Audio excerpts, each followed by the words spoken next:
Akhilesh sir, सादर प्रणाम। अरे प्रणाम प्रणाम। विवेक मणि जी और सर भी आ गए हैं। श्रीमान सुरेश पुष्पाकर सर आ गए हैं, अभी आपसे बात हो रही थी। सर अपना ऑडियो वीडियो ऑन करिए। जी प्रणाम अखिलेश जी। अरे प्रणाम प्रणाम सर प्रणाम। आपका बहुत बहुत अभिनंदन। और भारत की धरती से आपको बहुत बहुत प्रणाम, प्रयागराज से आपको बहुत बहुत प्रणाम। आप भारत के ऐसे बहुमुखी प्रतिभा के धनी हैं। मुझे अभी याद आ रहा है, आप एक साथ कवि, चिंतक, विचारक, अभिनेता, पत्रकार, निर्देशक और एक संस्था society for development of film and art के आप संस्थापक हैं। लेकिन इसके साथ एक बड़ा विशिष्ट गुण आपका है, आप फाइन आर्ट में मास्टर डिग्री धारक हैं, कि आप चित्रकार भी बहुत बड़े हैं। और मुझे याद आता है इलाहाबाद विश्वविद्यालय का वो गौरवमयी अतीत, जब यहाँ आधुनिक कविता के, नवगीत के बहुत धनी रचनाकार प्रोफेसर जगदीश गुप्त, एक साथ कवि और चित्रकार का अद्भुत समन्वय, वही स्थिति है महादेवी, महिषी महादेवी वर्मा की भी। वो कवि भी, कवियत्री भी हैं, चित्रकार भी हैं, रेखा चित्र तो उनकी विशिष्ट विधा ही है।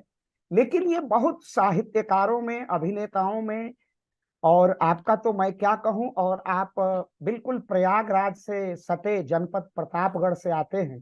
प्रतापगढ़ आपकी माटी है, उसी धरती के आप लाल हैं, और हम लोगों को गर्व है कि हमारे उत्तर प्रदेश के आप रत्न हैं। डॉक्टर विवेक मणि जी क्वातांगो विश्वविद्यालय चीन से जुड़े हैं, उनका भी बहुत बहुत अभिनंदन, स्वागत। और बहुत बहुत अभिनंदन और स्वागत लोक पहल के संयोजक डॉक्टर वीके सिंह जी, प्रयाग विश्वविद्यालय से हम लोगों के साथ जुड़ गए हैं। आपका स्नेह और आशीष हम लोगों को प्राप्त होगा। सर्वप्रथम मैं श्रीमान सुरेश पुष्पाकर जी को लोक पहल का एक संक्षिप्त परिचय प्रस्तुत करना चाहूंगा। हम लोग सभी राष्ट्रीय स्वयंसेवक संघ के स्वयंसेवक हैं, और लोक पहल राष्ट्रीय स्वयंसेवक संघ के स्वयंसेवकों का एक सांस्कृतिक हस्तक्षेप है। राष्ट्रवाद के धधकते अग्निकुंड में लोक पहल एक आहूति सदृश है। लोक पहल के 5 सांस्कृतिक अधिष्ठान हैं। ब्रह्मलीन महंत अवैद्यनाथ जी, राम मंदिर आंदोलन के पुरोधा और अगुआ अशोक सिंघल जी, और इस राम मंदिर आंदोलन के पुनर्जागरण के और भारत के राम की मर्यादा को सुरक्षित रखने का जो स्तुत्य कार्य किया ब्रह्मलीन महंत योगी अवैद्यनाथ जी ने, अशोक सिंघल ने। और हमारे सांस्कृतिक अधिष्ठान में सम्मिलित हैं इलाहाबाद विश्वविद्यालय के भौतिक विभाग के विभागाध्यक्ष और प्रोफेसर, जिन्हें हम रज्जू भैया के उपाख्यान रज्जू भैया के नाम से जानते हैं, जो राष्ट्रीय स्वयंसेवक संघ के चतुर्थ सरसर संघ चालक हैं, ऐसे प्रोफेसर राजेंद्र सिंह रज्जू भैया जी, महामना पंडित मदन मोहन मालवीय भारत रत्न, और एकात्म मानववाद के प्रणेता पंडित दीनदयाल उपाध्याय हमारे लोक पहल के सांस्कृतिक अधिष्ठान है। इन्हीं की वैचारिकी को हम आगे बढ़ाने का सदप्रयास करते हैं।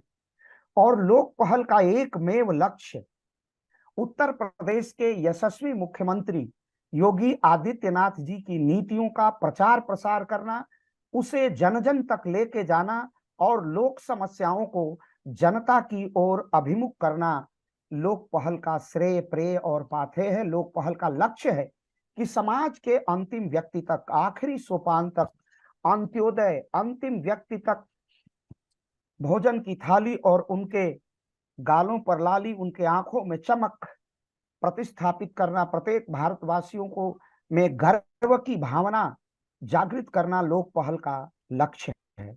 और लोक पहल के हमारे आज के जो संयोजक हैं डॉक्टर वीके सिंह साहब हम लोगों के साथ जुड़े हुए हैं। यही लोक पहल का हमारा ध्येय है, उद्देश्य है। और आप लंदन से जुड़े हैं, आप अद्भुत व्यक्तित्व के धनी हैं। तो मैं चाहूंगा कि आज के इस कार्यक्रम का समारंभ लोक पहल के संयोजक डॉक्टर वीके सिंह साहब के मुखार बिंदु से है। डॉक्टर वीके सिंह को बहुत समादर के साथ मैं आमंत्रित करता हूं। डॉक्टर वीके सिंह साहब। नमस्कार। आज के इस कार्यक्रम में मुख्य वक्ता के रूप में विदेश की धरती पे देश की अलग जगाने वाले महानुभाव को हम प्रणाम करते हैं। अखिलेश जी और विवेक जी इस ऑनलाइन प्रोग्राम के हमारे आधार स्तंभ हैं। जैसा कि अभी अखिलेश जी ने कहा, लोक पहल का मूल काम है कि हम जन सामान्य में सनातन संस्कृति को ऐसी पहल करें कि वसुधैव कुटुंबकम की भावना जन जन में व्याप्त हो जाए। आज का विषय मर्यादा पुरुषोत्तम भगवान राम से है। राम की नगरी अयोध्या का जो पुनर्स्थापना हो रही है, वो स्थापना मात्र एक कंस्ट्रक्टिव एक मंदिर और एक बिल्डिंग के रूप में नहीं हो रही है, बल्कि उस छीण हुई सनातन संस्कृति को हम पुनर्जीवित करने के लिए संकल्प ले रहे हैं। इस संकल्प लेने की प्रक्रिया में पूज्य रज्जू भैया, पूज्य महंत वैद्यनाथ जी, पूज्य सिंघल साहब और हमारे सारे प्रमुख लोग जो हमारे वैचारिकी में हैं या जिनको हम वैचारिकी में नहीं भी जोड़े हैं, लेकिन वो इससे कम महान नहीं है, ऐसे राष्ट्रीय स्वयंसेवक संघ की विचारधारा के जितने भी पोषक हैं वो सब हमारे अनुयायी, उनके हम अनुयायी हैं और उन्हीं के मार्गदर्शन पे हम सब लोग कार्य कर रहे हैं। जैसा कि आप जानते हैं कि इस लोक पहल के द्वारा पहल करके जो उत्तर प्रदेश के यशस्वी मुख्यमंत्री द्वारा प्रदेश की योजनाओं में मर्यादाओं के पालन का जो कार्य किया जा रहा है, उसको मजबूत करके उत्तर प्रदेश को उत्तम प्रदेश तभी हम बना पाएंगे जब यहाँ के लोग मर्यादित जीवन मर्यादा पुरुषोत्तम राम की भावनाओं से प्रभावित होकर जीने का प्रयास करेंगे। इसके लिए आप सबका द्वारा जो ये कार्य किया जा रहा है, उसके लिए हम भूरि भूरि प्रशंसा करते हैं और बहुत ज्यादा समय ना लेके हम अपने मुख्य वक्ता को आमंत्रित करना चाहेंगे कि आए। और वो विदेश की धरती से जरूर बोल रहे हैं, लेकिन हम सब लोगों से बहुत आत्मीय रूप से जुड़े हुए हैं। अखिलेश जी ने जैसा बताया कि उनका संबंध हमारा विदेश से नहीं है, उत्तर प्रदेश से नहीं है, बल्कि प्रतापगढ़ से है। हम भी प्रतापगढ़ से ही हैं और प्रतापगढ़ से रहने वाला व्यक्ति अगर पूरी दुनिया में जाता है तो वो प्रतापगढ़ का नाम रोशन नहीं करता, बल्कि अपने पूरी सनातन संस्कृति का प्रतिनिधित्व करता है, जिससे देश का गौरव बढ़ता है। ऐसे मुख्य अतिथि को हम आमंत्रित करते हैं। धन्यवाद। आप आए और अपने विषय की प्रस्तुति करें। बहुत बहुत धन्यवाद सर। सुरेश पुष्पाकर सर किसी परिचय के मोहताज नहीं हैं।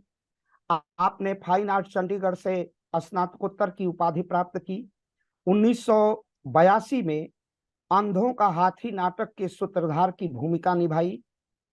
उसके बाद पुष्पाकर जी ने नाटकों में अभिनय और निर्देशन का काम किया। साहित्य में रुचि होने के कारण लघु कथा का लेखन आरंभ किया, सृजन के शिल्पी बने। 1984 पत्रकारिता जगत में आपका सशक्त हस्तक्षेप होता है। 1986 में चंडीगढ़ के अंदर पहली सौंदर्य प्रतियोगिता प्रतिस्पर्धा के आयोजन का श्रेय भी श्रीमान पुष्पाकर सुरेश पुष्पाकर जी को जाता है।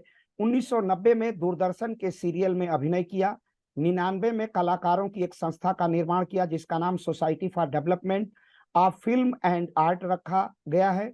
यह संस्था कलाकारों को प्रोत्साहित और उन्हें मंच उपलब्ध कराने का स्तुत्य कार्य करता है। 2011 में दिल्ली से प्रकाशित होने वाली प्रमुख राष्ट्रीय हिंदी मासिक पत्रिका समाचार वार्ता में 5 राज्यों हरियाणा, पंजाब, हिमाचल, जम्मू कश्मीर तथा चंडीगढ़ से के आप प्रमुख के रूप में कार्य किए। पत्रकारिता में कई जानी मानी हस्तियों के साक्षात्कार भी आपके द्वारा लिया गया, जो एक विधा के रूप में हिंदी साहित्य की सशक्त विधा है। 2014 में आपने इंडियन मीडिया वेलफेयर एसोसिएशन की कार्यकारिणी के साथ अपना जुड़ाव रखा और राष्ट्रीय स्तर पर मीडिया जगत के आपको कई सम्मान समारोह मिले। और 2015 से आपका प्रवास संयुक्त राज्य, जिसे हम आधिकारिक भाषा में यूनाइटेड किंगडम कहते हैं और बोलचाल की भाषा ब्रिटेन में है, और वहां भारत के सांस्कृतिक दूत के रूप में काम कर रहे हैं। यह बहुमुखी प्रतिभा का यह भारत का नेतृत्व है साहित्य का नेतृत्व है, संस्कृति का नेतृत्व है, आप में अद्भुत काव्य सामर्थ्य है, निर्देशन की सामर्थ्य है, चित्रकारी की सामर्थ्य है, अपने मनोगत भावों को शब्दों में व्यक्त करना पत्रकारिता है, साहित्य है, और मनोगत भावों को विस्थापित करके कैनवास पर चित्रों का स्वरूप उकेरना फाइन आर्ट है। और सभ्यता, संस्कृति जो हमारे जीवन का जो सूक्ष्म हिस्सा है, जहां सभ्यता में हम अपने जीवन को जीवन शैली के रूप में स्थूलता देते हैं, वहीं संस्कृति बहुत माइन्यूट और सूक्ष्म हो जाती है, और दोनों का अनुभव रहा है। सबसे विशेष बात रही है कि प्रतापगढ़ की धरती से निकला यह धरती पुत्र पश्चिम में जाता है तो चंडीगढ़ जाता है, और दिल्ली जो देश की राजधानी है, और जहां राजनीतिक गतिविधियां, जहां सत्ता संचालित होती है, मैं राजनीति विज्ञान का प्रोफेसर हूं तो इस नाते कहूंगा कि जहां राजनीति का संचालन होता है, उसके केंद्र में बैठकर पत्रकारिता की, अभिनय किया, वहां साक्षात्कार लिए जो मील का पत्थर का काम करता है, फिर अभिनय की शुरुआत की, निर्देशन किया, लघु नाटकों की रचना की। एक ऐसा बहुमुखी, एक ऐसा विविध इंद्रधनुषी रंग वाला प्रतिभा संपन्न व्यक्तित्व को बड़े समादर के साथ, अब मैं ज्यादा उसकी मीमांसा नहीं करूंगा, बड़े समादर के साथ उन्हें लोक पहल के आभासी मंच पर आमंत्रित कर रहा हूं कि वह अपने महत्वपूर्ण विषय, अनुभव, आप में एक छोर आपका अध्यात्म से भी जुड़ता है, आपका एक छोर सभ्यता, संस्कृति, कला, निर्देशन, अभिनय, आर्ट, क्या क्या रंग हैं आपके, और सब में भारतीयता अभिव्यक्ति पाती है और अपना स्वरूप और आकार ग्रहण करती है। उस अनुभव की विशाल धाती भी आपके पास है। मैं बड़े समादर के साथ आपको आमंत्रित करता हूं कि सर, आज का पाठ है, हम सबके बीच प्रस्तुत करें और लाखों श्रोताओं को लाभान्वित करें। श्रीमान सुरेश पुष्पाकर। धन्यवाद डॉक्टर अखिलेश त्रिपाठी जी, और इस पैनल पर जो हमारे साथ जुड़े हुए हैं, लोक पहल से जो डॉक्टर भावेश द्विवेदी जी, डॉक्टर विवेक मणि जी, और डॉक्टर विजय कुमार जी, संजय कुमार जी, आप सबका बहुत बहुत धन्यवाद इस मंच पर मुझे आमंत्रित करने के लिए, और मेरी अपनी बात, अपनी अनुभव और अपनी विचारधारा इस मंच पर रखने के लिए आप सबका बहुत बहुत धन्यवाद करता हूं। और लोक पहल जो एक, जैसा कि मुझे बताया गया भी कि ये बहुत ही ज्यादा अग्रणी है पूरे उत्तर प्रदेश में। पूरे उत्तर प्रदेश में ही नहीं, मैं तो ये मानूंगा कि पूरे भारत में आप इतनी बड़ी जो सेवा कर रहे हैं, ये बहुत खुशी की बात है मेरे लिए, बहुत हर्ष की बात है। और मेरे लिए हर्ष की बात यह भी है कि मैं उसी धरती से आता हूँ जिस धरती पर आप लोग इतना बड़ा ये जो कार्य कर रहे हैं, योगी आदित्यनाथ जी के सानिध्य में। और मुझे बहुत खुशी हुई है आज आप सबके सामने बैठकर ये सब बातें कहने के लिए, अपने अनुभव शेयर करने के लिए। तो मैं अपने बारे में बहुत ज्यादा नहीं बात करूंगा, मैं ये बात करूंगा कि हमारे जो देश की जो संस्कृति है, भारतवर्ष की जो संस्कृति है, जिसे हम सनातन संस्कृति भी कहते हैं, सनातन धर्म से जुड़ी हुई है। तो ये सनातन जो है, जो हम कहते हैं इटर्नल है, मतलब ये शाश्वत है। तो इसका कोई अंत नहीं हो सकता, क्योंकि समय समय पर हमने देखा कि हमारे सनातन धर्म पर विदेशी आक्रांताओं द्वारा इसे नष्ट करने की बहुत चेष्टा की गई, मगर वो उसमें कामयाब नहीं हो पाए।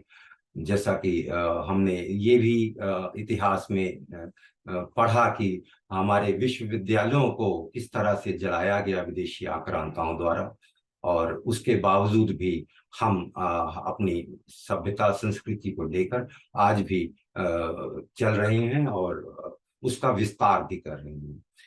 समय समय पर सभ्यताओं ने जन्म लिया इस दुनिया में, अलग अलग सभ्यताएं जो उत्थान और पतन का से गुजरी।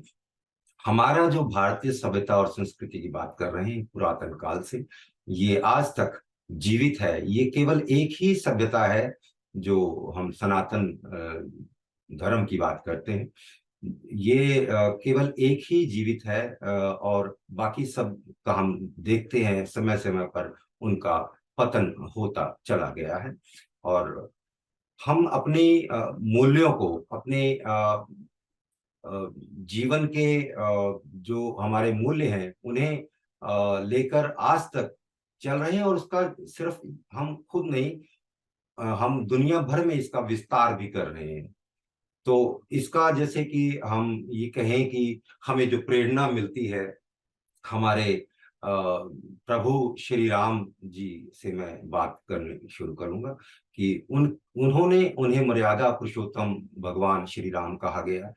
मर्यादा पुरुषोत्तम भगवान इसलिए कहा गया है कि वो एक मर्यादा, एक हमारी एक लिमिट होती है किसी चीज की, उससे हम बाहर जाकर नहीं कुछ कार्य करते, तो उसमें रहकर उन्होंने अपने पुरुषार्थ को हमारे सम्मुख रखा, हमें सिखाया कि किस तरह से एक पिता के प्रति एक पुत्र की जो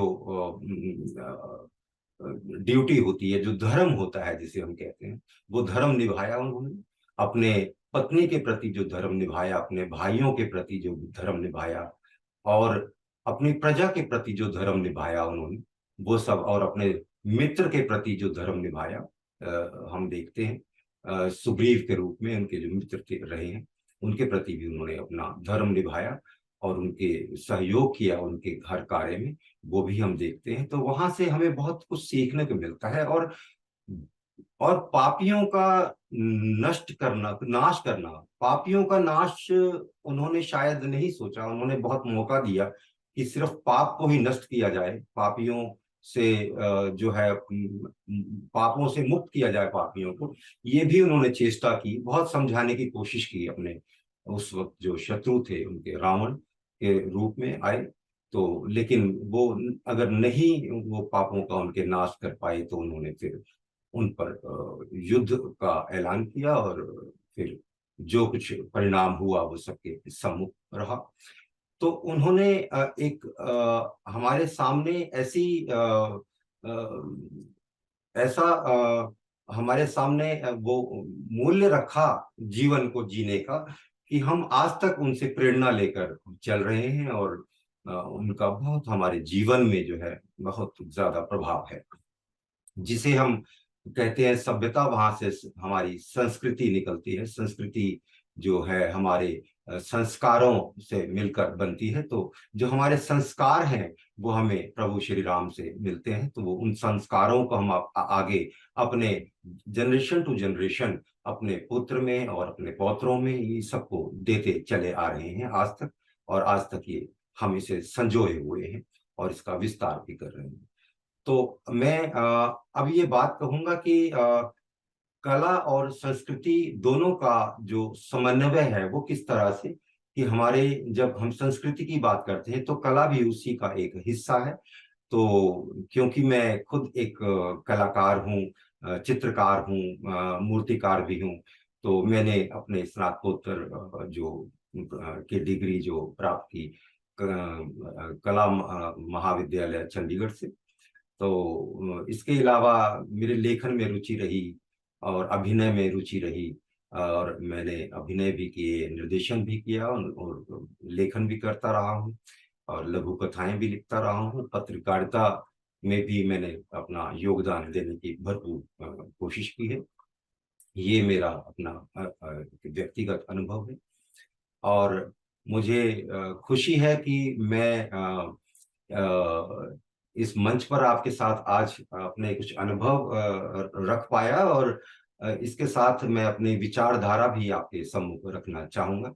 तो भारतीय संस्कृति और सभ्यता की अगर हम बात करते हैं तो सनातन धर्म जो है हमारा, जैसा कि ये शाश्वत है, तो इसे हम आज देखते हैं पूरी दुनिया में, अगर कि समय समय पर अगर वैज्ञानिक दृष्टि से देखें, तो वैज्ञानिक दृष्टि से हम ये अगर समझने की कोशिश करें कि जैसा कि हमारे शास्त्रों में इसका वर्णन है कि हमारी जो धरती जो है गोल है, तो हमने इसे हमेशा भूगोल कहा है। तो भू जो है वो गोल है, ये तो हमारे वेदों में इसका वर्णन है। और जबकि पूरी दुनिया इसको आज तक चपटी समझती रही है कुछ समय तक। और जिसने भी इसका वैज्ञानिक दृष्टि से समझने की कोशिश की या जानने की कोशिश की या कहने की कोशिश की, उसका बहिष्कार किया गया। समय समय पर फिलोसफर आए, उन्होंने अपनी बातें रखी। फिलोसफर जिसे हम कहते हैं दार्शनिक, तो दर्शन शास्त्र कहा जाता है फिलॉसफी को। तो मैं फिलॉसफी की भी बात कर लेता हूँ कि फिलॉसफी क्या है। हम इसे दर्शन शास्त्र कहते हैं। दर्शन शास्त्र वो शास्त्र है जिसके द्वारा हम उन चीजों का दर्शन कर पाते हैं जो चीजें हमारे सम्मुख नहीं है। तो इसका अध्यात्म से भी जुड़ाव होता है कि जो ध्यान से ज्ञान की हम बात करते हैं, कि ध्यान से ज्ञान की प्राप्ति होती, जो हमारे ऋषि मुनियों ने ध्यान योग और साधना करके उन चीजों को समझा जाना। इस पूरे ब्रह्मांड के अंदर जो ज्ञान भरा पड़ा है उसको समझने की कोशिश की। क्योंकि हम ये आज मानते हैं, आज विज्ञान भी ये मानता है कि जो भी हमारे मन में विचार आते हैं वो हमारे मस्तिष्क की देन नहीं है। ये कहीं ना कहीं हम अपने मस्तिष्क को कनेक्ट करते हैं किसी दूसरे छोर पर ब्रह्मांड के, तो वहां से हम उस ज्ञान की प्राप्ति करते हैं, जैसा कि हमारी गीता में भी इसका उल्लेख किया गया है। तो अब हम बात कर रहे हैं कि दर्शन शास्त्र। तो दर्शन शास्त्र जो है ये हम अलग समय समय पर बड़े दर्शन शास्त्र दार्शनिक पैदा हुए हैं जिन्होंने अपनी बातें रखी हैं। तो ऐसा ही हमारे वेदों में वर्णन है बहुत सी ऐसी चीजों का जिसे हम ये कहते हैं कि ऋषि मुनियों द्वारा कहा गया है या लिखा गया है वेदों में। और आज के जो साइंटिस्ट हैं वो उन चीजों से प्रेरित होकर आज वो काम कर रहे हैं। और साइंस में फिर उन्होंने उस पर जब रिसर्च की तो पाया कि जो वेदों में वो चीजें लिखी गई हैं वो बिल्कुल सही हैं और वो उन पर कामयाब भी हुए हैं। जैसा कि हम एटम बम की बात करते हैं, तो एटम बम जो बनाने वाले हमारे साइंटिस्ट रहे हैं वो अमेरिकन साइंटिस्ट। तो ये ओपेनहाइमर जो थे, ये इनको कहा गया कि इन्होंने हमारी गीता भागवत श्रीमती भागवत गीता से प्रेरित होकर इन्होंने ये जो एटम बम का आविष्कार किया है। और इसका जिक्र जो है वो भागवत पुराण में है उस एक श्लोक से। तो उस श्लोक से इन्होंने प्रेरणा हासिल की। और जो गीता में उपदेश दिया श्री कृष्ण भगवान ने अर्जुन को, उससे प्रेरित होकर ये, क्योंकि एक बार ये थोड़ा सा विचलित हो गए थे इस बात को सोच कर कि मैं एटम बम का आविष्कार तो कर रहा हूं लेकिन ये तो पूरी दुनिया का विनाश कर देगा। तो लेकिन फिर इन्होंने बड़ी हिम्मत करके जब गीता का वो श्लोक पढ़ा जिसमें भगवान श्री कृष्ण ने अर्जुन को ये कहा कि तुम अपना कर्म करो, युद्ध भूमि में जब ये बात उनसे कही गई थी तो फिर वो उससे प्रेरित होकर इन्होंने वो एटम बम का आविष्कार किया। और ये भी साथ में इन्होंने कहा है एक कहीं किसी जगह पर कि मैं ये बना तो रहा हूं लेकिन इसका जो अब जिम्मेवारी है ये राजनीतिक लोगों की है कि वो उसको किस तरह से मतलब उसका उसका उपयोग करेंगे, सदुपयोग करेंगे। तो ये बात आती है। दूसरी एक चीज और है कि हमारे वेदों में एक और हम जिक्र सुनते हैं जिसकी हम बात कर रहे हैं कि पाइथागोरस का सिद्धांत। पाइथागोरस का सिद्धांत जो है ये हालांकि पाइथागोरस को इसका क्रेडिट दिया गया लेकिन हमारे ऋषि बौधियाना की बात आती है कि उन्होंने ये इसका जिक्र किया था, इस सिद्धांत का आविष्कार किया था। ये बड़े इंडियन मैथमेटिशियन, अगर हम इनको कहें तो गलत नहीं होगा, तो ये इंडियन मैथमेटिशियन थे। तो इन्होंने इसका आविष्कार किया था। तो यहाँ से ये चीजें विदेशों में गई हैं। इसके अलावा अगर मैं बात करूं कि हमारा जो एब्सोल्यूट की बात करते हैं, एब्सोल्यूट क्वांटिटी जो टाइम की बात करते हैं, टाइम जो डायलेशन की बात है, टाइम डायलेशन में न्यूटन ने कहा एब्सोल्यूट क्वांटिटी टाइम को, तो ये गलत सिद्ध हुआ जब ये हमारे वेदास में इसका जिक्र मिला कि ये रिलेटिव क्वांटिटी है टाइम। इसका अर्थ ये हुआ कि जो समय है वो सबके लिए बराबर नहीं है। मेरे लिए समय कुछ और हो सकता है, आपके लिए समय वही समय कुछ और हो सकता है। जैसा कि इसका जिक्र मिलता है कि हमारा जो एक वर्ष है, हम 365 दिनों को एक वर्ष मानते हैं अपने हिसाब से मनुष्य, लेकिन ये ब्रह्मा के हिसाब से जो है वो उनका जो एक दिन है वो कुछ अलग है। वो अगर मैं उसका जिक्र करूं तो ब्रह्मा जी की जो एक दिन है वो आता है यहाँ हमारे वेदों में जो जिक्र है, ब्रह्मा जी का एक दिन 4.32 बिलियन ईयर्स।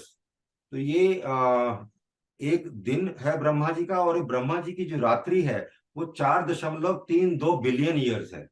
तो ये इसको अगर हम जोड़ें तो इनका जैसे हमारा दिन और रात जो है 24 घंटे का होता है, तो यहाँ ये 8.64 बिलियन ईयर्स हो जाता है एक ब्रह्मा जी का जो एक दिन है पूरा।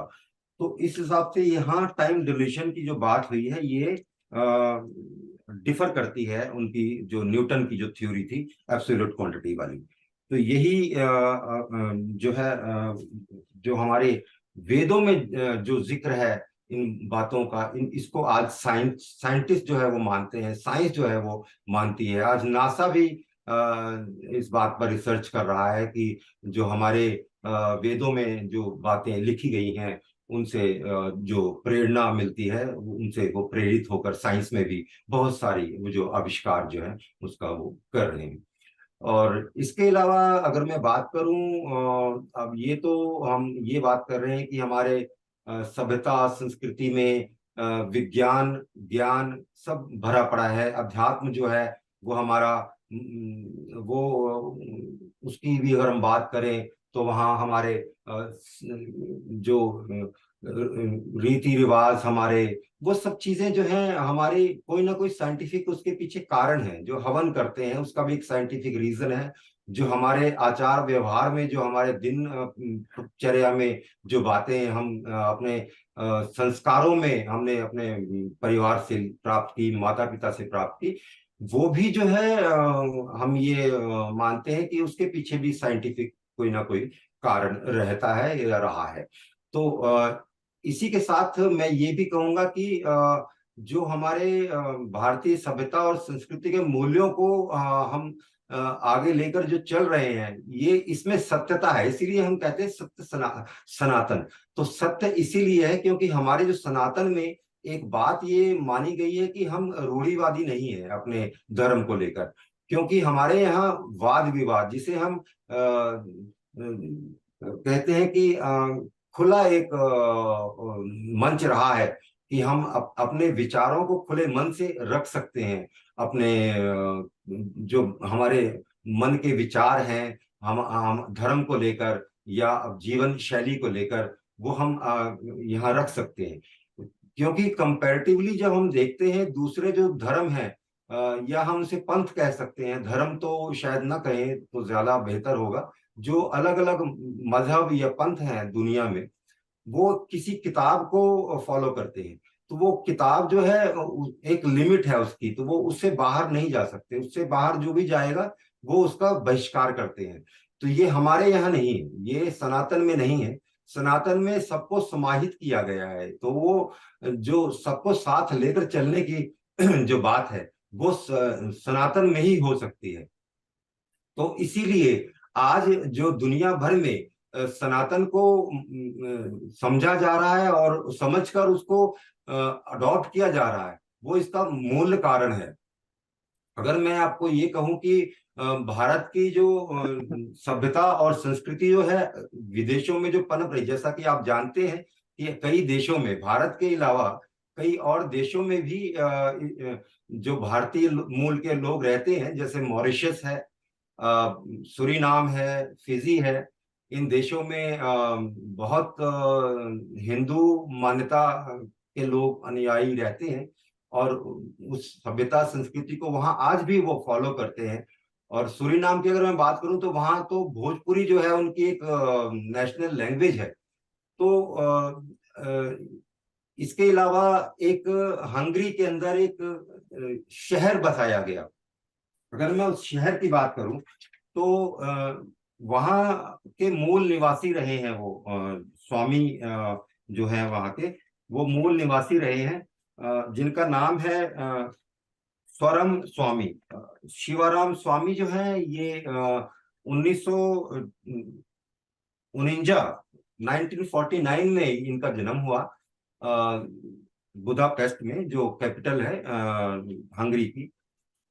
और इन्होंने 1993 में एक गांव बसाया, कृष्णा वैली, कृष्णा घाटी जिसे कहा जाता है, वहां 660 एकड़ के एरिया में।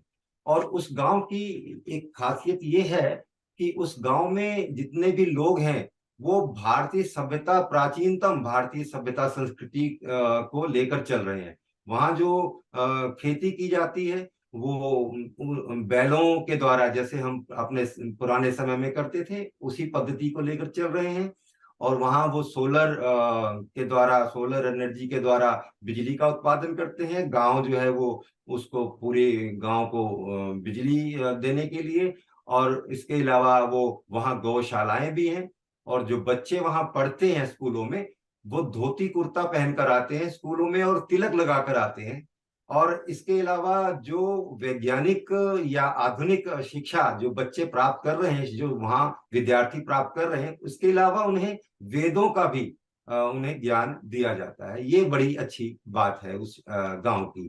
तो इसे हम कह सकते हैं कि एक ये हिंदू गांव है वहां पर जो बसाया गया है, जिसे कृष्णा वैली के नाम से जानते हैं। और यहाँ मैं ये बात शेयर करना चाहूंगा कि जितने पर्यटक उस हंगरी देश में आते हैं, उसका उससे 3 गुना ज्यादा उस अकेले गांव को देखने के लिए जो पर्यटक हर साल आते हैं। तो ये बड़ी अच्छी बात है कि इसका विस्तार जो है हमारे भारतीय सभ्यता और संस्कृति का जो वहाँ हो रहा है यूरोप में, ये सुनकर बड़ा हर्ष होता है। और हमारे इसके अलावा जो और देश हैं, जैसे कि हम इंग्लैंड की बात करें या अफ्रीका के और देशों की, यूरोप के और देशों की बात करें, आज वहाँ भारतीय सभ्यता संस्कृति में जो योगदान दे रहा है इस्कॉन, इस्कॉन जो है हरे रामा हरे कृष्णा की बात करते हैं। वो रामा कृष्णा को की उनकी वो जीवन शैली को आगे लेकर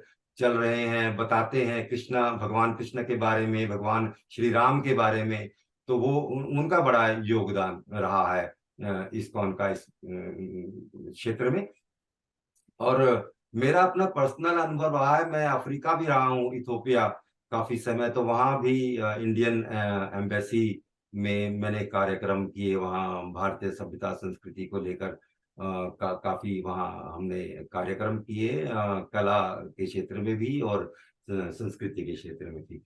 तो डॉक्टर अखिलेश जी, मैं आपसे मुखातिब होता हूँ कि अगर कोई और बात किसी ने कोई पूछनी है, करनी है मुझसे, तो इस विषय में कर सकते हैं। सर, ये तो एकल संवाद ही होता है, फिर भी मैं आमंत्रित करता हूँ डॉक्टर हर्ष जी, डॉक्टर भावेश जी। जी सर, जी सर। हाँ हाँ, डॉक्टर साहब से कुछ वार्ता करिए। डॉक्टर हर्ष जी एक अर्थशास्त्री हैं, इलाहाबाद विश्वविद्यालय में के एक मेरे कॉलेज ईश्वर शरण में असिस्टेंट प्रोफेसर हैं, मेरे सहयोगी हैं। और साथ ही साथ साहित्यकार हैं, कवि हैं, उपन्यासकार हैं, और एक विपरीत ध्रुव भी है आपका अर्थशास्त्र से। तो मैं चाहूंगा कि हमारे बहुत ही बहुमुखी प्रतिभा के धनी डॉक्टर अपने श्रीमान सुरेश पुष्पाकर जी सर, जो अभिनेता हैं, निर्देशक हैं, नाटककार हैं, चित्रकार हैं, आप उनसे कुछ बात पूछ सकते हैं और अपनी कुछ जिज्ञासा, अपना कुछ अनुभव शेयर कर सकते हैं। डॉक्टर हर्ष जी जी जी। डॉक्टर अखिलेश जी वो मुझसे हाँ सवाल करें। इसके अलावा मैं कुछ और कोई बात जोड़ना चाहता हूँ, इसके बाद मैं वो बात रखूंगा। हाँ जी जी सर, जी जी जी।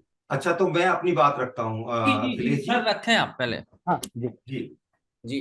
तो ये इसके अलावा मैं कुछ बात और करना चाहूंगा जो आज के समय की है। ये तो पुरानी जो अनुभूतियां हैं या और सब चीजें जो हैं वो हमने इस मंच पर रखी।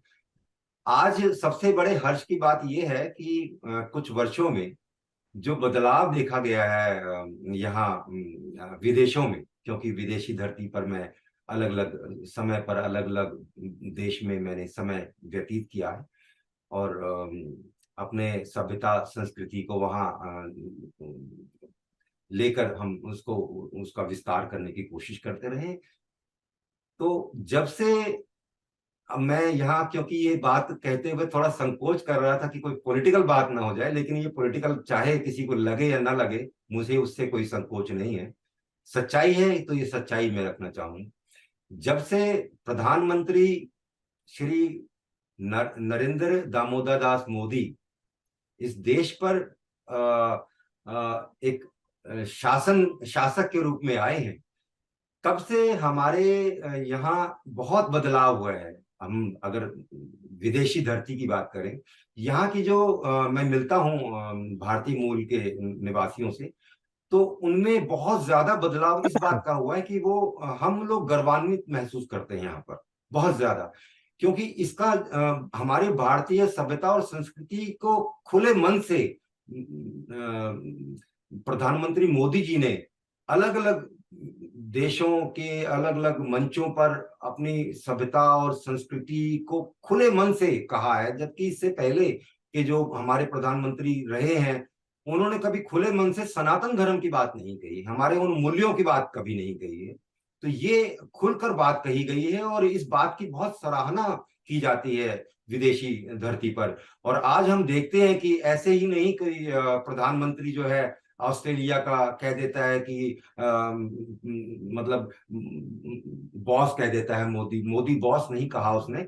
उसने ये कहा प्रधानमंत्री ने कि बॉस जो है वो सनातन धर्म है, वो पूरे सनातन धर्म के को बॉस कहा गया है। तो ये बड़ा जानकर अच्छा लगता है कि किसी देश का जो प्रधानमंत्री है या राष्ट्रपति है ना, वो सराहना करता है जब हमारे प्रधानमंत्री के कार्यों की तारीफ करता है, तो हमें लगता है कि वो हमारे धर्म की, हमारी संस्कृति की, हमारी सभ्यता की, हमारे देश की तारीफ कर रहा है, हमारे मूल्यों की तारीफ कर रहा है। ये जानकर बड़ा हर्ष होता है। और ये कोई साधु ही कर सकता था कार्य, जो हमारे देश में ये जो बदलाव आया है, एक साधु ही कर सकता है। साधु के रूप में मैं देखता हूँ नरेंद्र दामोदर दास मोदी को, और एक योगी हैं उत्तर प्रदेश में, एक योगी ही कर सकता है जो उत्तर प्रदेश में बदलाव आया है। क्योंकि उत्तर प्रदेश में भी पहले भी भ्रमण कर चुका हूं मैं, 90s में भी गया हूं।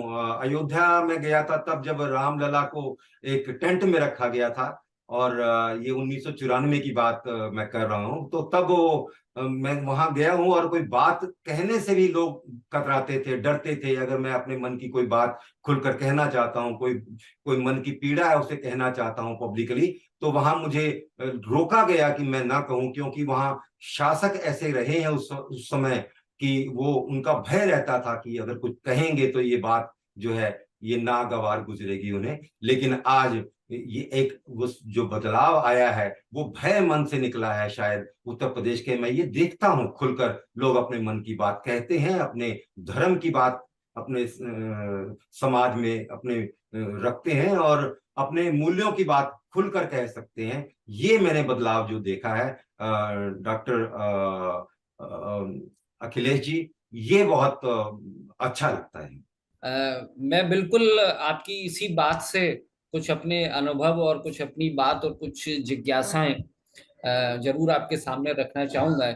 आपने बड़े संकोच से जिस बात को उठाया, मैं उस बात को बड़ी मुखरता के साथ रखना चाहता हूं कि देखिए ये एक संयोग हो सकता है कि इस संस्कृति का वाहक ये अवश्य ही है कि इस कोई भी संस्कृति है उसके वाहक वो एक समुदाय होता है, और उस समुदाय में कोई ना कोई व्यक्ति एक नेतृत्व करता है। और जहां तक भारतीय उपमहाद्वीप में रहने वाले लोगों के अगर हम कहें कि उनके जो आचार हैं, उनकी जो संस्कृति है, उनका जो पहनावा है, जो उनका एक मानसिक स्तर है, और इस मानसिक और सामाजिक स्तर से यहाँ की जो अर्थव्यवस्था निर्धारित होती है, यहाँ के जो क्रियाकलाप निर्धारित होते हैं, उसमें अगर आप ये देखें कि जब हम सनातन धर्म की बात करते हैं तो सनातन धर्म ऐसा नहीं है कि ये केवल कुछ कुछ सीमित क्रियाकलापों का एक जरिया है। ये अपने आप में पूरा परिपूर्ण एक दर्शन है। आप इसको थोड़े से इससे भी समझ सकते हैं कि अगर आप देखें कि भारत में एक परिवार एक मूल इकाई है, और फिर परिवार से निकल के फिर गांव की तरफ हम जाते हैं, फिर गांव से हम फिर नगर की तरफ जाते हैं, फिर एक ढांचा रूप लेता है। तो आप परिवार के क्रियाकलापों को देखें, परिवार के आर्थिक क्रियाकलापों को देखें, तो परिवार का जो क्रियाकलाप है वो ये नहीं है कि परिवार के सारे लोग एक ही काम कर रहे हैं। परिवार के लोगों का जो बंटवारा किया गया, जो श्रम का विभाजन किया गया है, वो इस तरीके से किया गया है कि एक व्यक्ति कमाएगा और बाकी लोगों ने काम बटा हुआ है। अब अगर आप ये देखें कि जो पश्चिम का जो विचारधारा है, तो वो ये कहते हैं कि हम हर चीज को मोनेटाइज करेंगे, हर चीज को मोनेटाइज करेंगे, यानी कि हर वस्तु के बदले में हर वस्तु को बदले में हमें मूल्य चाहिए। जबकि जो हमारी अवधारणाएं हैं, जो इस महाद्वीप में जो पनपने वाली अवधारणाएं हैं, वो चाहे परिवार की इकाइयों के रूप में पनपी हो, ग्रामीण स्तर पर पनपी हो, तो वहां आप ये देखें कि जो जो जो जो निवेश हो रहा है, जो इन्वेस्टमेंट हो रहा है, वो किस किस किस किस क्षेत्र में इन्वेस्टमेंट है। वो इन्वेस्टमेंट दरअसल में विश्वास का इन्वेस्टमेंट है। वो इन्वेस्टमेंट दरअसल में ट्रस्ट को बनाने का इन्वेस्टमेंट है। और जब हम एक बार परिवार की इकाई के रूप में चाहे बात करें, चाहे गांव के स्तर पर बात करें, राष्ट्र के स्तर पर बात करें, और जब हम एक बार विश्वास आपस में कायम कर लेते हैं, जिसको हम कहते हैं कि हम जो निवेश कर रहे हैं वो विश्वास में कर रहे हैं। हमें हम देखते हैं कि जब गांव में बस्तियां बटी हुई हैं, लोग कुछ कुछ घर निर्धारित हैं, सबके काम बटे हुए हैं, हर हर गांव में एक एक व्यक्ति, एक एक परिवार, दो दो परिवार, अलग अलग जो दिनचर्या है उससे संबंधित काम है। अगर अर्थशास्त्र की भाषा में करें तो कुछ को प्राथमिक क्षेत्र का काम दिया गया है, कुछ को द्वितीय क्षेत्र का काम दिया, कुछ को तृतीय क्षेत्र का काम दिया गया, और इस तरीके से एक परिपूर्ण व्यवस्था जो है वो चल रही है। तो वो जो विश्वास बहाली जो जिसमें निवेश किया गया, ये वास्तव में वो कालखंड है जहां पर हम आज के दिन खड़े हैं, और हम भगवान राम को उनके राज्य की संकल्पना को चरितार्थ होते हुए देख रहे हैं। और ये कोई ऐसा नहीं है, ये कोई बदलाव है, यही मूल है इस भारतीय उपमहाद्वीप का। हम कोई नया चीज नहीं, हम बस मूल की ओर लौट रहे हैं। और जब भी कोई सामंजस्य अगर बिगड़ता है और जब पुनः अपने उसमें लौटता है, तो उसकी स्वीकार्यता बढ़ती जाती है। जिस स्वीकार्यता की बात आपने करी, चाहे ऑस्ट्रेलिया के प्रधानमंत्री के माध्यम से बात करी, चाहे आप G20 के माध्यम से, आपके पास खुद ही अलग अलग क्षेत्रों के अलग अलग पटल पर इतने सारे अनुभव हैं। तो मुझे लगता है कि और मैं एक और उदाहरण इसमें जोड़ना चाहूंगा कि अभी भारत में कुछ दिनों पहले एक बड़े स्तर पर भगवान राम से संबंधित एक चलचित्र जारी हुआ, उसके कुछ संवादों पर प्रतिक्रिया हुई, और प्रतिक्रिया इतनी तेज थी कि बिना किसी नेतृत्व के दखल के ये स्वाभाविक विरोध था। और आप ये देखें कि बिना किसी नेतृत्व के, ऐसा नहीं कि कोई किसी नेतृत्व ने इस बात को इस बात का नेतृत्व किया कि इसका विरोध किया जाए। ये भारत के जो मानस है, और उस मानस को अपने अंदर जागृत करने वाली जनता का स्वतः विरोध था। और आपको ये जान के आश्चर्य होगा कि सैकड़ों करोड़ों के बजट से बनी फिल्म को उस जनमानस ने केवल सिनेमा घरों में चलने नहीं दिया। तो मुझे लगता है कि ये जो ट्रांजिशन फेज है, हम बिल्कुल ऐसे बिंदु पर खड़े हैं। मैं आपसे एक सवाल ये जानना चाहूंगा कि एक जो समस्या आती है कि हम जो नई पीढ़ी हमारे सामने खड़ी है, हम मैं भी पेशे से सहायक आचार्य हूँ, इलाहाबाद विश्वविद्यालय से संबंधित एक महाविद्यालय में अर्थशास्त्र का। हम हमारे सामने जो नई जनरेशन आती है, उस नई जनरेशन में तो हम किस तरीके से उनकी भाषा में हम अपनी आदर्शों को किस तरीके से ट्रांसमिट कर पाए। मुझे लगता है कि ये एक चुनौती है, और मैं जरूर आपका ध्यान चाहूंगा कि इसको हम किस तरीके से ले जाएं। जो बाकी लोगों भी शायद, मैं तो शिक्षक होने के नाते पूछ रहा हूँ, लेकिन ये एक सामाजिक प्रश्न है कि एक पीढ़ी किस तरीके से अपनी आगे वाली पीढ़ी को ले जाए, जबकि श्रुति परंपराएं और जो कथानक परंपराएं हैं वो धीमे धीमे समाप्त हो रही हैं। जी डॉक्टर हर्ष जी, मैं आपकी इसी बात पर आता हूँ जो आपने प्रश्न किया है कि हम आने वाली जो हमारी जनरेशन है इसको कैसे अवगत कराएं हमारे उन मूल्यों से और उस धर्म से, हमारे जो हमने जैसा कि अभी जिक्र किया कि जो सनातन है वो सत्य है, और सत्य ये और ये शाश्वत है, इटर्नल है।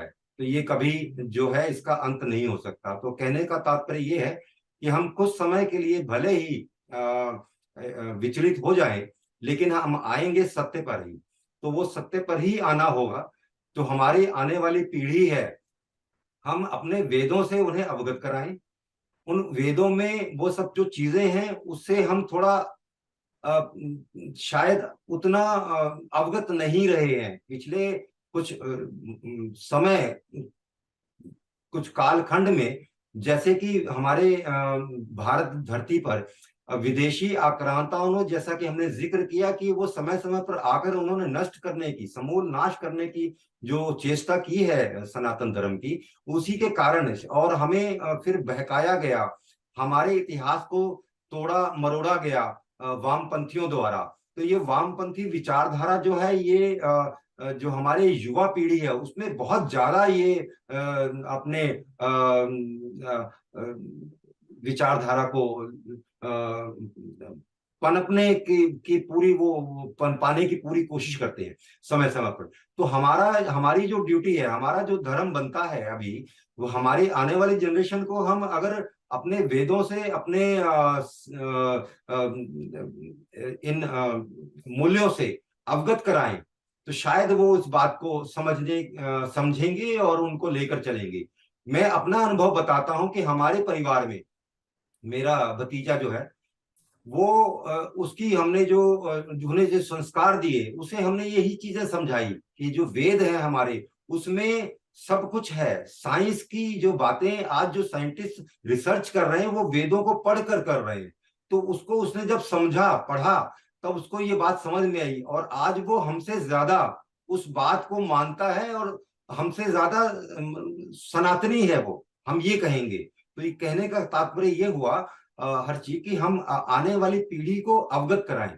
बस हमें उतना ही करना है, हमें उन्हें संस्कार देने हैं। जो हमारे संस्कार जो हमें प्रभु श्री राम से मिले हैं, वो हमें आगे उनको बढ़ाना है, बस और कुछ नहीं करना। और एक बात और कहूं मैं इसके साथ, अब जैसे कि हम बात कर रहे हैं जनरेशन, आने वाली जनरेशन की, उनके मूल्यों की, तो हर्ष जी, मैं आपसे शेयर करते हुए ये बात बड़ा मुझे खुशी महसूस करता हूँ कि जिस देश में मैं हूँ, इंग्लैंड में, यहाँ का जो प्रधानमंत्री है वो भी एक सत्य सनातनी है, ऋषि सुनक की अगर हम बात कर रहे हैं, ठीक है। तो ये बड़े खुशी की बात है मेरे लिए कि मतलब जिस धरती से मैं बिलोंग करता हूँ, वहां भी आज जो है सत्य सनातनी एक साधु, एक शासक के रूप में है, जिसे हम नरेंद्र दामोदर दास मोदी कहेंगे।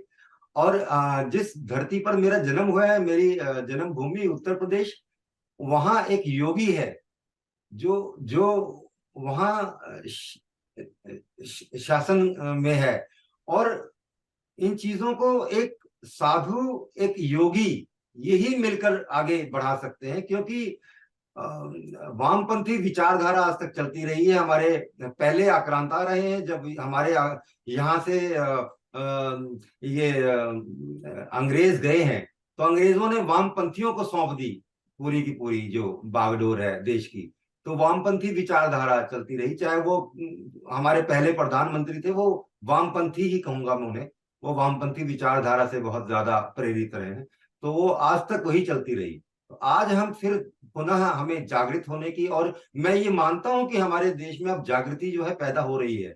ये आज के समय में मैं ये महसूस कर रहा हूं यहाँ बैठे हुए भी, कि हमारे देश में अब लोगों को इसकी जो हमारे सनातन धर्म की और हमारे जो संस्कार है उनके मूल्यों की जो है वो समझ में आने लगी है चीजें, कि इसे ही लेकर हम आगे चल सकते हैं, इसे भूलकर हम आगे नहीं बढ़ सकते। सबसे पहले तो सर को सादर प्रणाम। और सर मेरा एक ही सवाल है कि भारत तो सनातन देश है, हम सभी सनातन ही हैं, हम सभी सनातन की संस्कृति और सभ्यता का पालन करते हैं।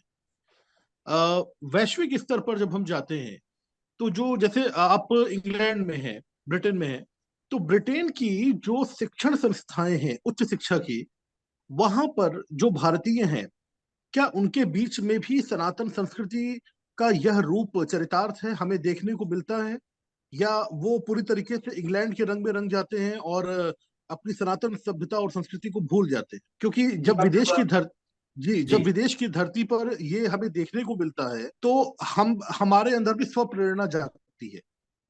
तो क्या ऐसे दृश्य आपको दिखाई पड़ते हैं वहां पर?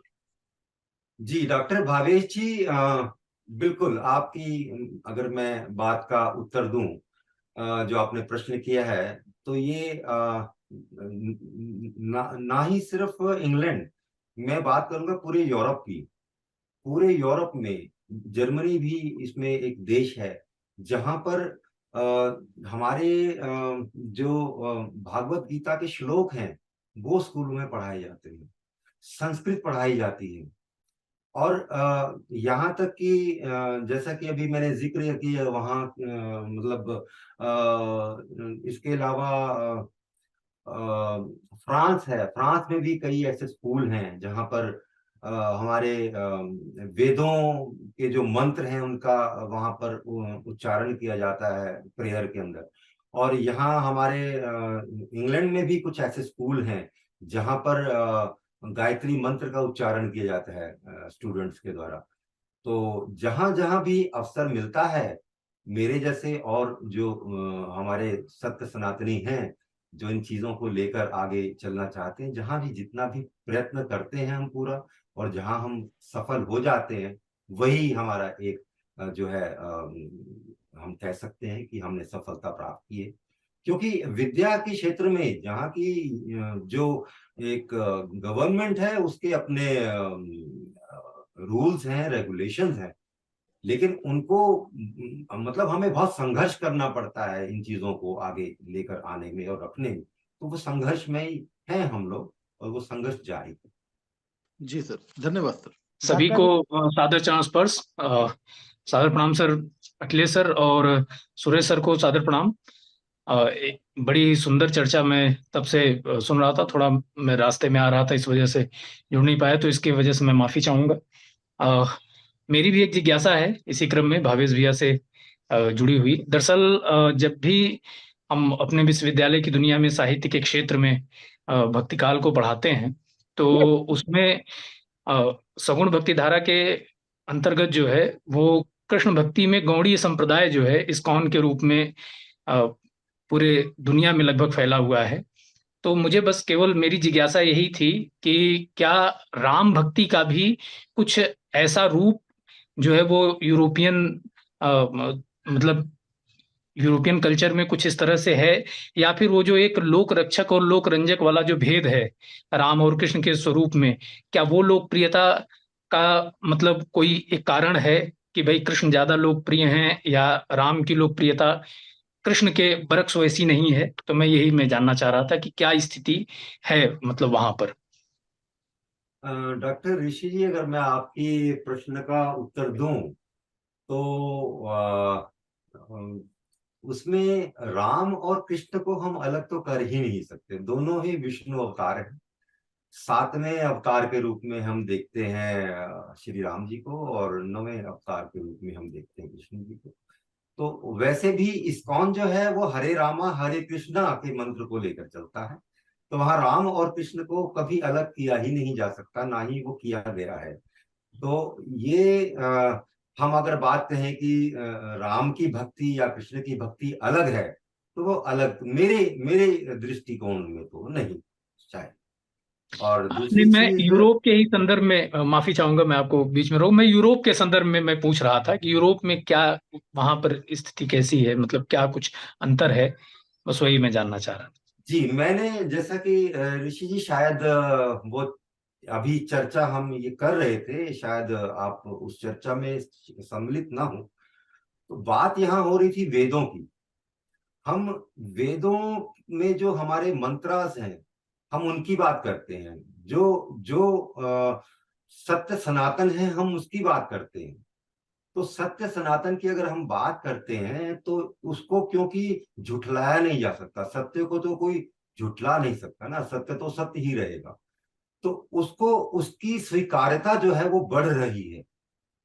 बात यह है कि हमारी सभ्यता और संस्कृति जो है वो राम से और कृष्ण से जो जुड़ी हुई है वो बढ़ रही है, तो हम उसी की बात करें तो वो ज्यादा अच्छा है, बजाय कि हम ये कहें कि हम श्री कृष्ण की बात कर रहे हैं या श्री राम की बात कर रहे हैं, हम श्री परशुराम भगवान की बात नहीं कर रहे हैं, क्योंकि वो भी विष्णु अवतार थे। क्योंकि छठे अवतार तो श्री परशुराम थे ना भगवान, तो उनकी बात नहीं कर रहे। त्रेता युग में तो ऋषि जी आप तो जानते ही होंगे कि त्रेता युग क्यों कहा गया इसे, क्योंकि संस्कृत का जो त्रेता का मतलब है तीन वस्तुएं, तो ये तीन चीजें या तीन बातें या तीन लोग, ये तीन लोग कौन थे? ये तीन विष्णु अवतार थे ना त्रेता युग में, इसीलिए इसे त्रेता युग कहा गया था। वामन अवतार जो त्रेता युग में हुए हैं, फिर भगवान श्री परशुराम अवतार और भगवान श्री रामचंद्र जी, तो ये तीनों जो अवतार हुए हैं ये विष्णु का अवतार है। तो इनको कैसे हम, एक ही अंश है ये, अगर हम कहें कि ब्रह्मा जो है, ब्रह्मांड जो है, इसको हम अलग कर सकते हैं तो वो नहीं, तो विष्णु को भी हम अलग नहीं दृष्टि से देख सकते। अब मैं भावेश जी से चाहूंगा कि सर के इस सुंदर पाथेय के लिए आपका जो कीमती समय आज हम लोगों को लोक पहल को प्राप्त हुआ है, वो तो हम, आप हमारे ही हैं और बिल्कुल प्रयागराज के हैं, और प्रयागराज का यह बहुत ही गौरव रहा है। यह साहित्यकारों की धरती रही है, यह अवध की धरती है, राम की धरती है, और प्रतापगढ़ भी बहुत विशिष्टता के साथ प्रयागराज ही है। तो सर का औपचारिक धन्यवाद करिए। अखिलेश जी आप मेरा 2 मिनट का समय और ले लें आप, हाँ बिल्कुल क्योंकि बिल्कुल सर, आपने जैसे बिल्कुल। ही कहा ना प्रयागराज, जब आपने जिक्र किया है तो मैं बता दूं कि पिछले गत वर्ष की बात कर रहा हूं। मुझे मौका मिला अपनी जन्मभूमि की माटी जो है वो उसका तिलक करने का। तो मैं गया था पिछले वर्ष अपने उस जन्म स्थान पर। हालांकि वहां कोई रहता नहीं है, 50 सालों से वो धरती जो है वो सूनी पड़ी है। तो वहां मैं गया हूँ और वहां मैंने नमन किया है अपनी मातृभूमि को, अपने जन्म स्थली को। और इसके बाद मैं प्रयागराज भी, संगम पर भी गया हूँ, वहां भी मैंने दर्शन किए।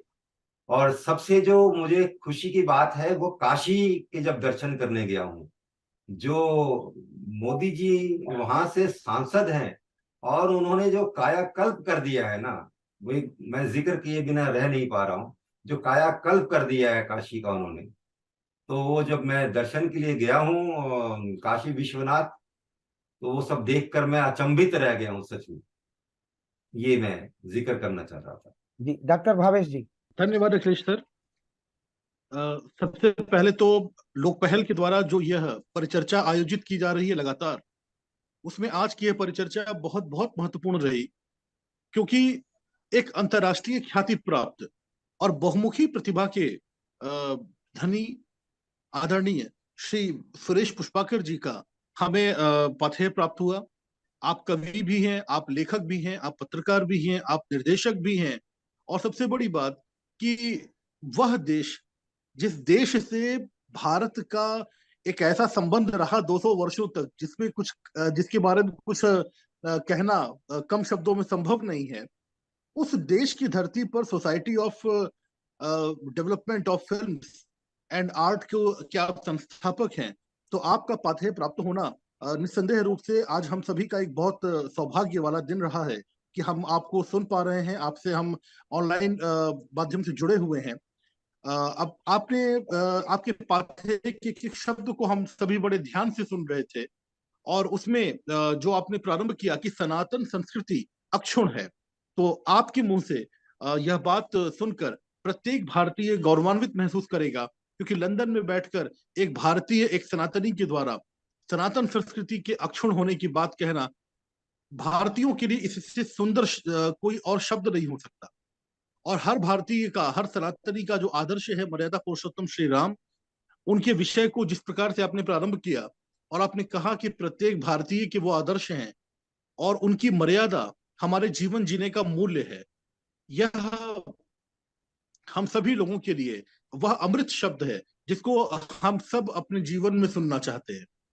श्री राम की मर्यादा के को आपने बताया कि कैसे वो पीढ़ी दर पीढ़ी सभ्यता के रूप में सनातनी जो पीढ़ियां बढ़ती जा रही हैं उनमें वह निरंतर पनप रहा है, निरंतर बढ़ रहा है। एक समय आया जबकि मार्क्सवादियों ने और गैर राष्ट्रवादी विचारकों ने उसको दबाने का प्रयास किया, उसको दूषित करने का प्रयास किया, लेकिन आपने स्पष्ट किया कि इन सभी प्रयासों के बाद भी न सनातन का कुछ नुकसान हुआ। क्यों? क्योंकि श्री राम की मर्यादा ही हमारे जीवन का आधार। ध्यान से ज्ञान की प्राप्ति का जो विवरण आपने दिया वह निस्संदेह रूप से बहुत ही मैं ये कहूंगा कि बड़े ही सरल शब्दों में बड़ी ही गूढ़ बात आपने बता दिया कि ध्यान और ज्ञान ये दोनों एक दूसरे के पूरक हैं। इन दोनों के बिना किसी लक्ष्य को प्राप्त करना बड़ा मुश्किल है। ये बहुत कम भारतीय जानते होंगे, बहुत जागरूक और लोग ही जानते होंगे कि एटम बॉम्ब के जो आविष्कारक हैं जे रॉबर्ट ओपेनहीमर, उन्होंने श्रीमद् भगवत गीता से प्रेरणा प्राप्त की और श्रीमद् भगवत गीता के श्लोक से प्रेरित होकर उन्होंने अपने एटम बॉम्ब को अंतिम स्वरूप प्रदान किया। और आज उनका वही आविष्कार कई विकसित राष्ट्रों की मैं कह सकता हूं कि रीढ़ बना हुआ है। क्यों? क्योंकि उनके पास वो शक्ति है और उस शक्ति के मूल में श्रीमद् भगवत गीता के श्लोक हैं। यह जानकर हम सभी गर्व का अनुभव करते हैं। भारतीय सनातन सभ्यता में सत्य है और सनातन रूढ़िवादी नहीं है। यह एक अटल सत्य है जिसे आपने अपने शब्दों से और ज्यादा मजबूत किया है। मॉरिशस, सूरीनाम और उन सब से बढ़कर हंगरी की कृष्णा वैली में सनातन संस्कृति का जिस प्रकार से पालन हो रहा है और एक पूरे गांव को हिंदू पद्धति के आधार पर विकसित किया गया है, वहां के सारे कार्यों को हिंदू पद्धति के आधार पर किया जा रहा है। यह करोड़ों भारतीय होंगे जो कभी उस दृश्य को शायद देख ना पाए अपनी आंखों से, लेकिन आपके शब्दों से उसे सुनकर वे निस्संदेह रूप से गर्व का अनुभव करेंगे। इस्कॉन के माध्यम से सनातन संस्कृति का जो प्रसार वैश्विक स्तर पर हो रहा है, और बाद में हमारे बहुत सी प्रिय डॉक्टर ऋषिकेश सिंह के सवाल के जवाब में आपने उस पूरी बातों को समझाया कि हरे रामा और हरे कृष्णा ये कभी एक दूसरे से पृथक हो ही नहीं सकते। तो यह निस्संदेह रूप से एक बहुत ही गूढ़ दर्शन था, जिस गूढ़ दर्शन को आपने बड़े कम शब्दों में बड़े ही सहजता के साथ हम सभी को अवगत कराया है। और आज अपने बहुमूल्य समय से हम सभी के बीच में उपस्थित होकर हमारा पाथेय करने के लिए मैं पूरे लोक पहल की ओर से आपको प्रणाम करते हुए आपका कोटि कोटि धन्यवाद ज्ञापित करता हूं।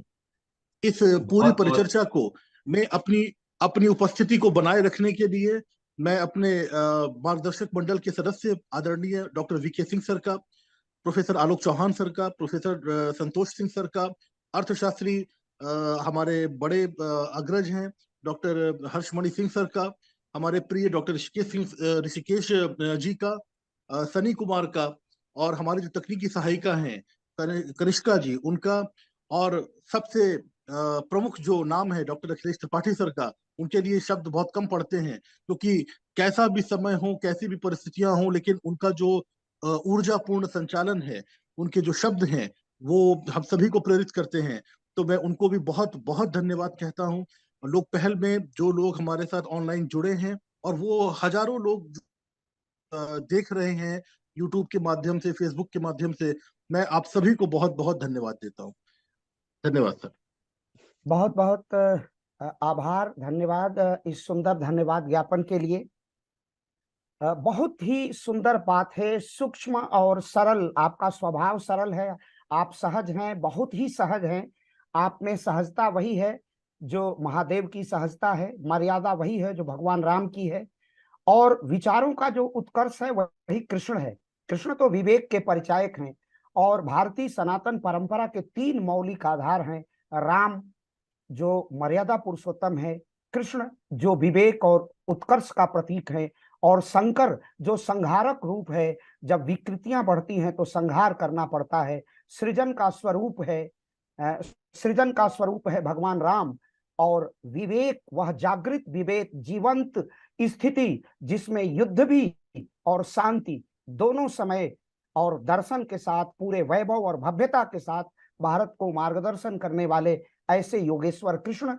और आप में जो सरलता, जो सहजता हम लोगों को देखने को मिली, आप में जो विचारों की गहराई है, एक नाटककार, एक अभिनेता, चित्रकार, पत्रकार, कवि, आलोचक, समीक्षक और ऐसी वार्ताओं करने वाले, आप में आध्यात्म की उतनी ही पकड़ है।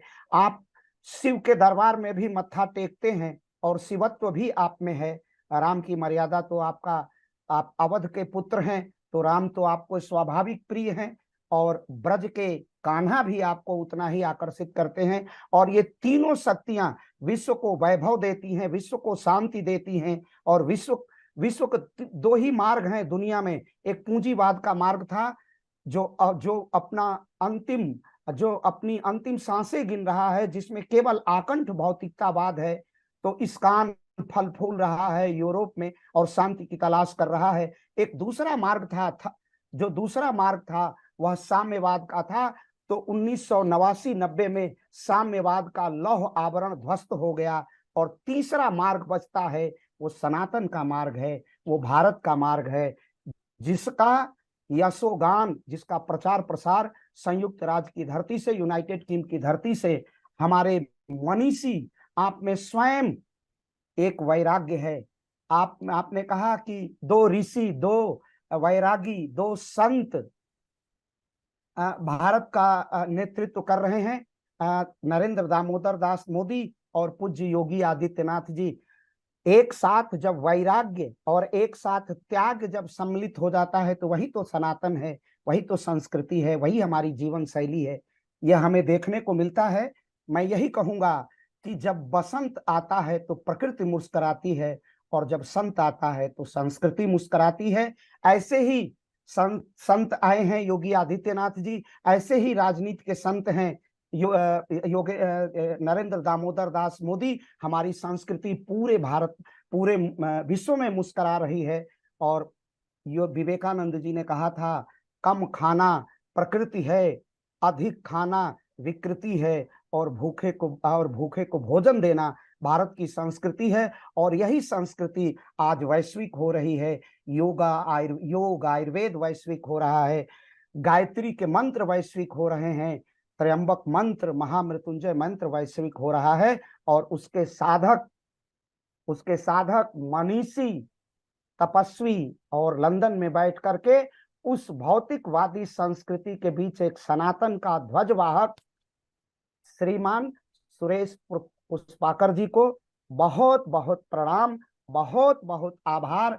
हमारे इस मंच को गरिमा प्रदान करने के लिए हमारे लोक पहल के संयोजक जुड़े हुए हैं, डॉक्टर वीके सिंह साहब, यह वीणा उठाए हुए हैं कि हम सत्य और सनातन को, राष्ट्र को और इस देश की राजनीति को संस्कृति की ओर मोड़ेंगे।